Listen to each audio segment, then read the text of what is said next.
The silence in our house wasn't just quiet, it was a thick, suffocating blanket. Remember those old movies where you could practically see the tension hanging in the air? Yeah, it was like that, except you could feel it too, pressing down on you, stealing the air from your lungs. It used to be filled with Jennifer's laughter, my booming voice arguing about some dumb sports thing. Just life. Now it was just muted. I moved through the rooms like I was walking on eggshells, each creak of the floorboards amplified in the stillness. Jennifer. She was different. Distant.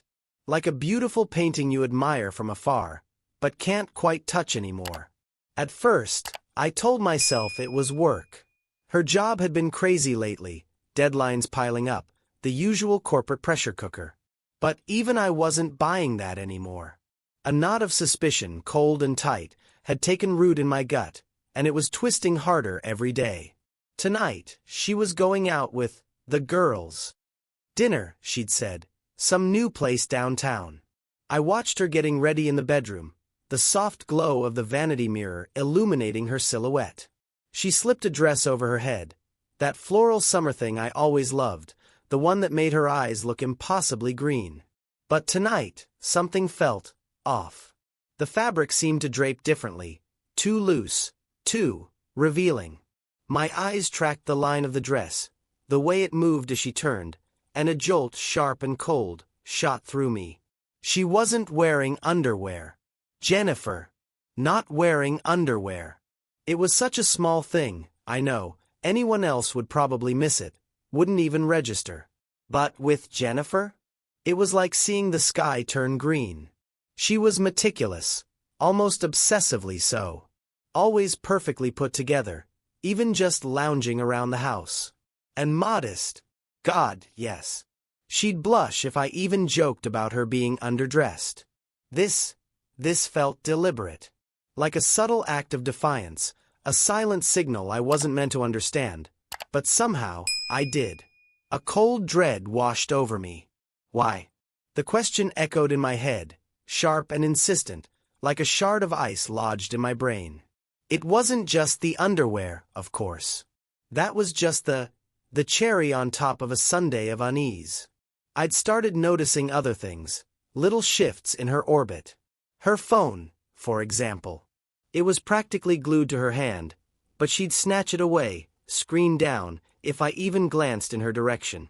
Passwords I didn't know suddenly appeared on her laptop, her tablet. Work evenings stretched later and later, punctuated by vague, flimsy excuses that sounded rehearsed, devoid of any real detail. Just wrapping up a big project, she'd say, her eyes flicking away, her voice too casual, too practiced. Conversations. Forget about it. They were like pulling teeth. Strained silences punctuated by polite, empty replies. I'd ask about her day, try to connect, and her eyes would glaze over, her answers generic, robotic. During dinner last week, I told her about this promotion I was hoping for, something I'd been working towards for years, and she just nodded, murmured, "That's nice, honey," and kept scrolling through her phone. My gut twisted. Even our goodnight kisses. They were just a formality now, a quick press of lips, cold and perfunctory, lacking any of the lingering warmth, the tenderness that used to make my heart ache in the best way possible. I remembered a time when we couldn't keep our hands off each other, when just brushing her hand sent shivers down my spine. Now, it felt like living with a roommate, a polite, beautiful stranger who happened to share my bed, but not my life. I was torn, man. Absolutely ripped in two. I loved Jennifer. More than anything. We'd built a life together, a good life, or so I thought. And I desperately wanted to trust her, to believe there was some reasonable explanation for all this, that I was just being a paranoid idiot. But these signs, these subtle, relentless deviations from the Jennifer I knew and loved, they were piling up, impossible to ignore. I wrestled with my suspicions, twisting and turning them in my mind, praying I was wrong, that it was all in my head, some stupid midlife crisis of my own making. But the unease just kept growing, feeding on every evasive answer, every cold touch, every secretive glance at her phone. I started replaying our past, our memories, our promises, searching for cracks, for the moment when things started to shift, when the warmth began to fade. Had I been blind? Had I missed something crucial? Just yesterday, I watched her rush past me to answer her ringing phone in the other room, her voice dropping to a near whisper, hushed and secretive, a stark contrast to her usual cheerful open calls with her friends. And the day before, I'd walked into the kitchen and caught her thumb hovering over her phone screen, quickly closing a window, a furtive gesture that pricked at my unease like a needle. The seeds of suspicion had been sown weeks ago, maybe months. And now, they were taking root, growing into something dark and poisonous, slowly choking the life out of our marriage. She turned from the mirror, a practiced, bright smile plastered on her face. "Ready," she announced, the word echoing a little too loudly in the strained silence of our bedroom. Her eyes, though, didn't quite match the smile. There was a flicker there, something guarded? Or was I just imagining it? "You look beautiful," I managed to say, the words feeling hollow even to my own ears. She just nodded, picked up her purse, and headed for the door. "See you later," she called over her shoulder, already halfway down the stairs. "Have fun," I replied, the words catching in my throat, tasting like ash. Fun. Was that what she was having? Suddenly, a thought, sharp and cold, pierced through the fog of my confusion. Fun with who? The question hung in the air, unanswered, terrifying. And in that moment, standing alone in our silent bedroom, a chilling certainty settled over me. Something was terribly, irrevocably wrong. And I knew, with a bone-deep conviction that stole my breath, that I had to find out what. The door clicked shut behind her, the sound echoing through the suddenly cavernous house, each click a hammer blow to my already frayed nerves. "Fun," I'd said. God, the irony. Fun was the last thing I felt. Left alone in the suffocating silence, the question from the bedroom, "Fun with who?" reverberated in my skull, morphing into a cold, hard certainty. Something was deeply, irrevocably broken between Jennifer and me. And that casual dismissal of underwear, that tiny out-of-character detail, had flipped a switch in my brain. No more ignoring the whispers of doubt. No more pretending everything was fine. I needed to know. Needed to see the truth, no matter how much it might shatter me. A primal urge for clarity, for an end to this agonizing uncertainty, took over. Fear warred with a desperate, almost reckless need to know the reality, to rip off the bandage, no matter how raw the wound underneath. My investigation started, ironically, with the very thing Jennifer was usually so meticulous about, our finances. It felt like a violation, prying into her personal accounts, crossing a line we'd always respected. But respect felt like a luxury I couldn't afford anymore. Truth was the only thing that mattered now.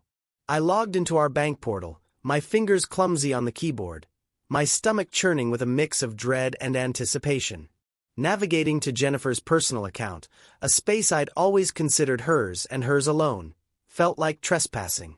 But I pushed past the guilt, the ingrained sense of wrongness, and started scrolling through the transactions, my eyes scanning for anything unusual, anything that screamed breach of trust.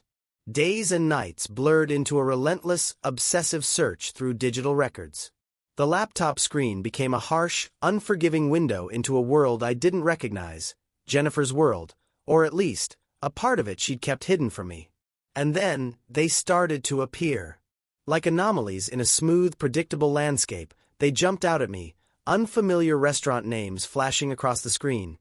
La Piazza, the Velvet Rose. Places we'd never been, places that sounded fancy, romantic. Charges at boutiques with names I didn't recognize. Upscale clothing stores far beyond her usual practical style. Cash withdrawals, too, larger than her usual lunch money. Unexplained, frequent. Each transaction was a tiny pinprick, deflating the fragile balloon of denial I'd been desperately clinging to. And then, La Piazza again. Recurring. Always on a Thursday, always around 8 p.m., always a significant amount. Thursdays. Her late work nights. My blood ran cold. La Piazza. A secluded Italian place miles from her office. Miles from anywhere she'd reasonably be after work. The stark black numbers on the white digital statement seemed to leap off the screen. Accusatory, undeniable. I printed them out, the paper feeling flimsy in my trembling hands, yet each sheet a heavy weight in my gut. Next, the phone records. Another invasion, another step deeper into the murky waters of marital discord. Requesting the detailed call log felt even worse, more invasive, like I was actively digging for dirt, wanting to find something damning. But the need for truth was a relentless engine driving me forward. I fabricated some lame excuse for Jennifer, mumbled something about budgeting, the lie tasting like ash in my mouth, and requested the download. When the email arrived, a jumble of numbers and dates, my heart hammered against my ribs. Jennifer's outgoing calls, that's where I focused. Scrolling, scanning, my eyes aching, searching for patterns, for anything out of the ordinary. And then, a number. Repeated. Frequent. Always late at night, weekends, those damned Thursday work evenings. A number I didn't recognize. Didn't recognize at all. My fingers trembled as I copied it down, the digits swimming before my eyes, a heavy dread settling in my stomach, cold and suffocating. It was just a number, a meaningless string of digits, but it felt like a brand, a mark of something sinister, a cold premonition solidifying into a terrifying certainty. My hands shaking, I typed the number into a reverse phone lookup website. Each keystroke felt like pushing myself closer to the edge of a cliff. My breath hitched in my throat as I clicked search, the loading bar crawling across the screen with agonizing slowness. And then, the results flashed up. A name. John Miller. Just a name. Meaningless on its own. But a cold dread coiled in my gut. I launched a social media search, my fingers clumsy, almost numb on the keyboard. Facebook. Instagram. LinkedIn. There. His face. John Miller. Attractive, in that polished corporate kind of way. Confident smile. Sharp eyes. And then, Jennifer. There on his profile, listed as friends. Just friends.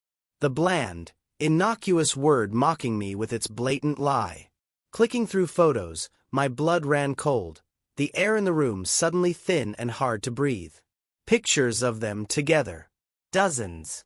Laughing, their faces close, their bodies angled towards each other. A silent language of intimacy I knew intimately, but hadn't seen directed at me in. God, how long? And then, one photo, nestled deeper in his feed. A snapshot from what looked like a restaurant patio, sunlight glinting off wine glasses. Jennifer, leaning into John, her hand resting lightly, possessively, on his arm. And her smile. That smile. Radiant. Genuine. The kind of unguarded, joyful smile I hadn't seen directed at me in months. Years, maybe. The evidence slammed into me, undeniable, overwhelming, crushing the last vestiges of hope, of denial. Nausea churned in my stomach, bile rising in my throat. Anger, raw and primal, flared, hot and sharp, quickly followed by a profound, gut-wrenching heartbreak that threatened to buckle my knees. As the website confirmed the name John Miller, I felt the blood drain from my face. My breath hitched, and the room seemed to spin. I sank into the nearest chair, the joyful memories of Jennifer, the life we'd built, now tainted, poisoned, replaced by a bitter, acrid taste of betrayal. I scrolled through more photos, each image a fresh, agonizing wound. I saw her genuine smile, the kind I hadn't seen in months, now freely given to another man. A raw, animalistic anger began to simmer beneath the crushing weight of my heartbreak.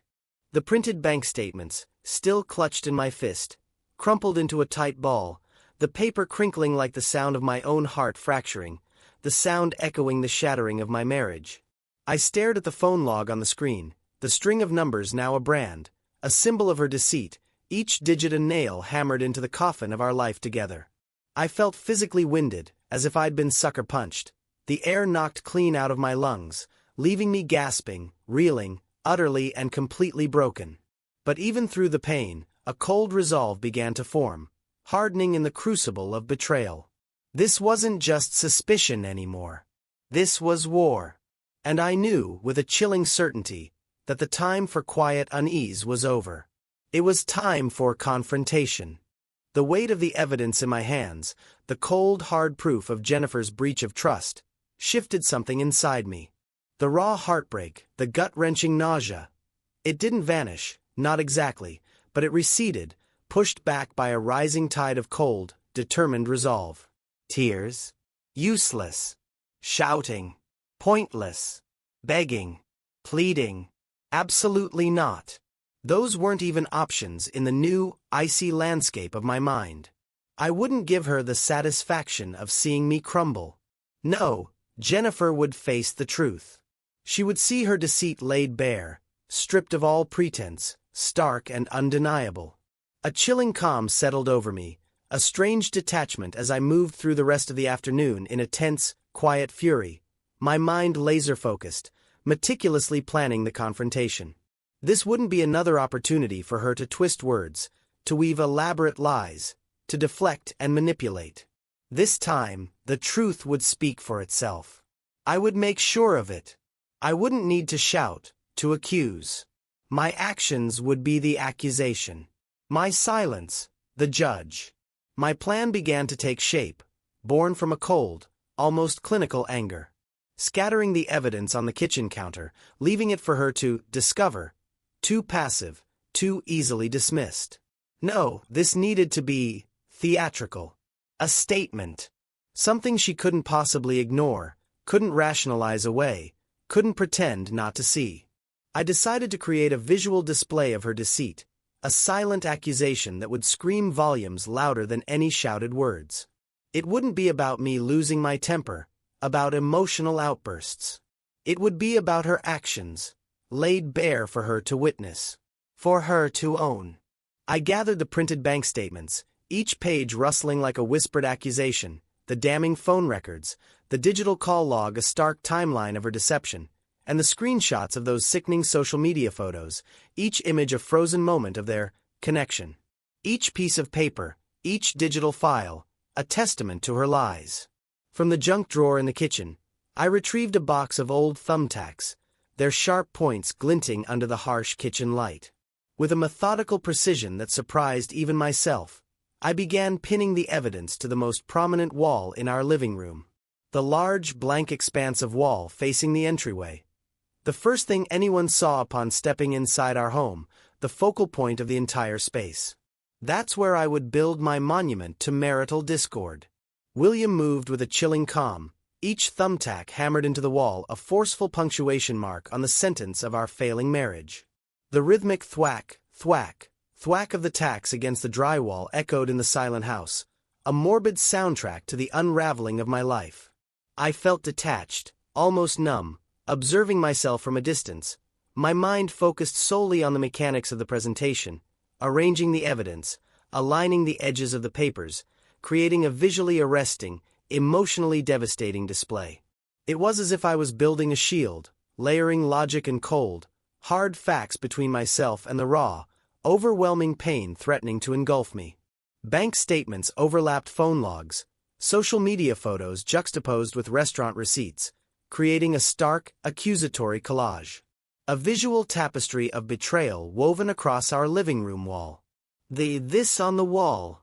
From the whispered doubts, the nagging suspicions, the darkest corners of my fear, had become a brutal, undeniable reality. A public display of her private deceit, meticulously curated, waiting for its sole audience, Jennifer. As I finished my grim tableau, stepping back to survey the stark, accusatory display, the final thumbtack echoed like a death knell in the unnaturally silent house. A strange sense of completion, maybe? Or perhaps just a hollow emptiness settled in my chest. And then, cutting through the silence, the familiar, telltale jingle of Jennifer's keys in the lock. My breath hitched in my throat. Every muscle in my body tensed, coiled tight, ready for a confrontation I wasn't sure I was truly prepared for, even now. My heart hammered against my ribs, a frantic, panicked rhythm against the chilling calm I was desperately trying to maintain. I turned to face the door, my movements slow, deliberate, each step measured. My face, I knew, was an impassive mask, carefully constructed, practiced in the bathroom mirror until it revealed nothing, betrayed nothing of the storm raging within. Neutral. Blank. A carefully crafted facade of indifference. The door swung inwards, and Jennifer stepped into the living room. Her usual hurried energy softened, her steps lighter than usual. In her hands, she carried a vibrant bouquet of white lilies. "Honey, I brought these for us," she announced, her voice falsely bright, laced with a strained cheerfulness that didn't quite reach her eyes. A forced smile stretched across her face, tight and unnatural, a pathetic, almost comical attempt at normalcy in a home poised on the very brink of explosion. The white lilies, traditionally symbols of purity, of devotion, of peace, became, in that devastating moment, a stark, almost cruel symbol of dramatic irony.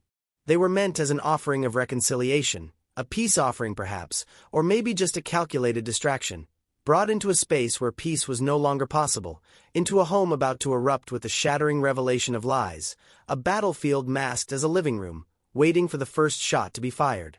She stepped further into the room, her smile still plastered on her face, oblivious, unsuspecting, walking directly into the trap I had so meticulously laid. Jennifer froze, mid-step, her bright, brittle smile cracking like thin ice under sudden weight. Her gaze, initially scanning the familiar living room, snagged, hitched, and then locked onto the wall. It was like watching the blood drain from her face in slow motion. The vibrant color leached away, leaving her skin ashen, almost translucent. Ghost white, the phrase flashed unbidden in my mind, chillingly accurate. The lilies, clutched in her hand just moments ago like a cheerful offering, now seemed to droop, their pristine white heads bowing as if in silent witness to her exposure. Her cheerful facade, so carefully constructed, crumbled and shattered in an instant, like a porcelain doll dropped onto a stone floor. A genuine look of shock, raw and visceral, widened her eyes, quickly followed by a flicker of something darker, something colder. Guilt, fear, panic, all warring for dominance in her suddenly stricken expression. She recoiled, an involuntary step back as if the wall itself had physically lashed out. Her breath catching in a shallow, panicked gasp that was the only sound in the suddenly suffocating room. I remained motionless, planted to the spot, a silent observer in my own life imploding. An unmoving statue amidst the unfolding drama. Let her look. Let her absorb it. Let the sheer, undeniable visual of her deceit sink in. The damning collage on the wall, that was my opening statement. That was the accusation she couldn't deflect, couldn't lie her way out of. I watched her reaction, every subtle shift in her expression, every minute tremor in her hands, cataloging it all in a detached corner of my mind. My gaze was unwavering, locked on hers, cold and steady, reflecting back not anger, not yet, but a complex, unsettling mixture of pain, a grim, hollow satisfaction, and something else. Maybe a flicker of morbid curiosity about how far she would try to take this charade.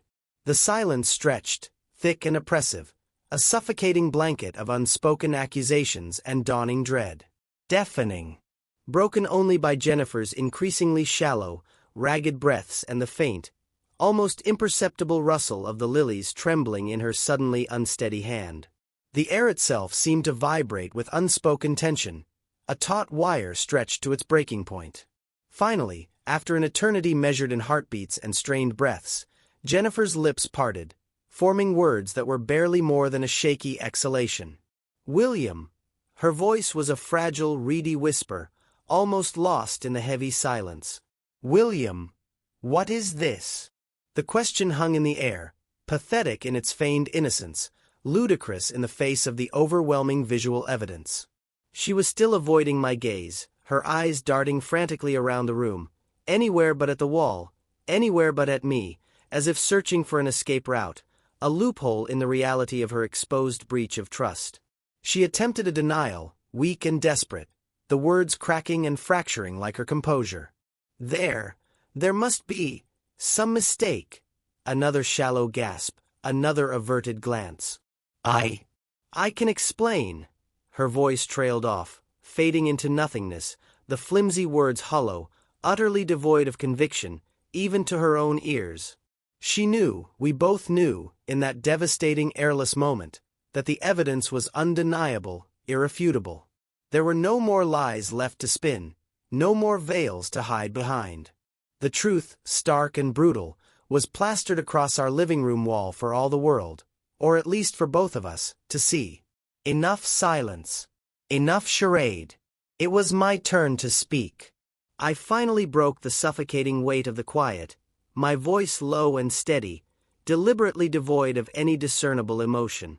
A chillingly calm monotone, flat and even, that, I knew instinctively, was far more terrifying, far more effective than any raised voice, any shouted accusation. Explain what, Jennifer? Each word was precise, clipped, like ice cracking on a frozen lake. Explain the romantic dinners for two? At La Piazza. I let the name hang in the air between us, heavy with unspoken meaning. Explain how your phone records, with dozens of calls to John Miller after midnight, just happened to be work-related? My gaze remained locked on hers, unwavering, relentless. Explain these photos, Jennifer. My arm moved then, finally breaking the stillness of my body, gesturing sharply, dismissively, towards the wall, my hand sweeping across the damning display, encompassing the entirety of her deceit with a single, contemptuous movement. Explain these photos of you holding hands with him, laughing with him, looking at him with... My voice almost faltered then, a flicker of the old pain threatening to break through the carefully constructed ice. I pushed it down, forced the words out, each syllable a shard of glass. With love in your eyes, Jennifer. Love. Eyes I haven't seen directed at me in months. The dam finally broke. Tears welled in Jennifer's eyes, overflowing and streaming down her face in hot, messy tracks, blurring her carefully applied makeup, leaving streaks of black mascara snaking down her ashen cheeks. Her carefully constructed composure, finally, completely shattered. Her shoulders began to shake, then heave, with silent convulsive sobs, her body racked with the physical manifestation of her crumbling world. The lilies, forgotten in her shock and despair, slipped from her numb fingers, their stems brushing against her dress as they fell, crashing softly to the floor in a pathetic heap. White petals scattered across the hardwood like fallen promises, a broken bouquet at her feet, mirroring the broken vows of our marriage. Her tear-filled eyes finally, reluctantly, met mine, locking onto my gaze with a desperate, pleading intensity. But all she found there, reflected back at her, was a wall of cold, unyielding disappointment, a mirror reflecting the desolate landscape of the love she had so carelessly, so completely destroyed. I'm so sorry, she choked out again, the confession barely audible, a broken whisper laced with a profound despair, a dawning, agonizing regret that was palpable in the air between us. But even as the words left her lips, even as the tears flowed freely, we both knew, with a chilling, unspoken certainty, that it was hollow, that it was too late. Utterly, devastatingly, too late.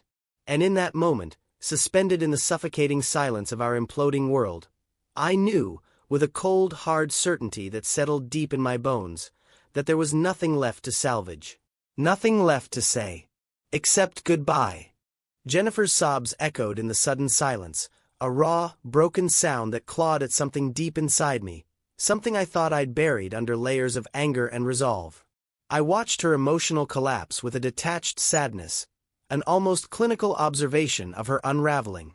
It was like watching a stranger break down, someone vaguely familiar, yet utterly disconnected from the vibrant, loving woman I had once known.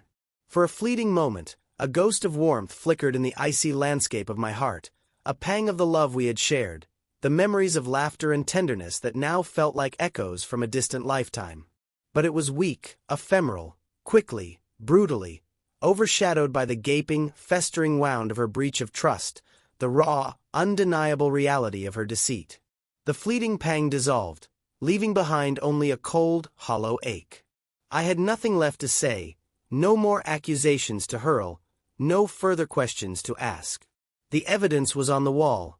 Her reaction was in front of me. The truth hung heavy and suffocating in the air. Words felt inadequate, pointless. But some finality was needed, a clean break, a definitive end. I spoke again, my voice firm, resolute, cutting through her broken sobs with a chilling, almost surgical finality. "It's over, Jennifer." 3 words. Simple, stark, irrevocable. I stated them calmly, clinically, as if reciting facts from a report, each syllable precise, measured, devoid of inflection. "I packed my things this morning," I continued, my gaze unwavering, fixed somewhere beyond her, on some distant point only I could see. "Before you came home. The divorce papers are already filed." Another pause, a beat of silence heavy with unspoken implications. "My lawyer will be in touch." That was it. There was nothing more to add, no room for negotiation, no space for argument. The sentence had been delivered, the verdict reached. I turned to leave, my movements deliberate, unhurried, not out of cruelty, but out of a deep, bone-weary exhaustion. No raised voices, no dramatic pronouncements, no tearful recriminations. Just a quiet, definitive departure. I needed no more words, no hollow apologies, no desperate pleas for forgiveness. I had my answer, etched in bank statements and phone logs, plastered across our living room wall in stark, accusatory detail, and my decision, forged in the crucible of betrayal, was irrevocably made. There was nothing left here for me but ghosts and the bitter taste of shattered promises. As I walked towards the door, my hand reaching for the cold metal of the handle, I paused, almost against my will, a flicker of something akin to pity softening the harsh edges of my resolve. I turned back, just for a moment, just a glance, to face Jennifer one last time in this life we had built and were now dismantling. She was still on the floor, a crumpled heap of despair amidst the scattered white lilies, her body shaking with silent sobs, her world imploding in real time around her. "I need honesty, Jennifer," I said, my voice softer now, the harsh edge slightly softened, but still firm, unwavering in its conviction. "I deserve a relationship built on truth, on mutual respect, not on lies and shadows. And," I added, my voice gaining strength again, a note of steel entering my tone, a resolve hardening in my chest, "I need to be free from this charade." Then, with a finality that echoed in the oppressive silence of the house, I turned away completely, my hand closing around the doorknob, and walked out, leaving the lilies, the evidence of her deceit, and Jennifer herself behind. The click of the door latch as it closed behind me was sharp, decisive, a sound that severed the last tenuous threads connecting me to that life, to that past. With each step I took away from the house, away from her, a crushing weight lifted from my shoulders, a physical sensation of release, of liberation. The air outside felt cleaner, crisper, as if I'd been breathing stale, recycled air for months and was finally taking my first real breath. A profound sense of relief washed over me, a lightness I hadn't felt in I couldn't even remember how long. Mixed with it, though, a quiet, lingering sorrow, a melancholic ache for the beautiful life we had built. Or rather, I thought we had built, and so carelessly, so completely destroyed. As I walked away, down the driveway, towards the unknown future stretching out before me, a single tear, hot and unexpected, traced a path down my cheek, a silent, solitary acknowledgement of the years we had shared, the love that was now irrevocably, irretrievably broken. But beneath the surface sadness, a stronger, more resilient feeling emerged, pushing through the pain, a sense of liberation, of finally escaping a suffocating web of deceit. I was walking away from the wreckage, from the ashes of our marriage, yes, but I was also walking towards something else. Towards the possibility of healing, towards a future where honesty, however painful, would be paramount. Towards a life, finally, lived in the clear, bright light of truth. Inside the house, Jennifer remained motionless on the floor, a statue carved from despair, staring blankly at the closed door, William's final words echoing in the oppressive silence, each syllable a hammer blow to her already shattered world.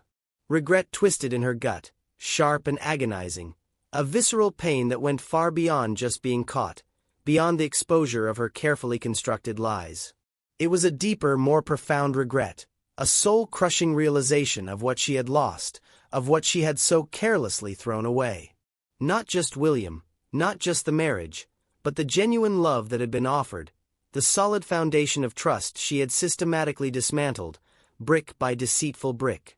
The home she had shattered with her actions, the future she had irrevocably lost, stretched out before her now, a desolate, empty landscape of her own making. The fragrance of the white lilies, once intended as a symbol of peace and reconciliation, now filled the air with a cloying, mocking sweetness, a constant, cruel reminder of the devastating consequences of her breach of trust, the bitter harvest of her marital discord. Alone in the silent house, surrounded by the scattered petals of her broken promises, Jennifer finally began to truly understand the magnitude of her loss. And the understanding was a cold, sharp blade twisting in her heart.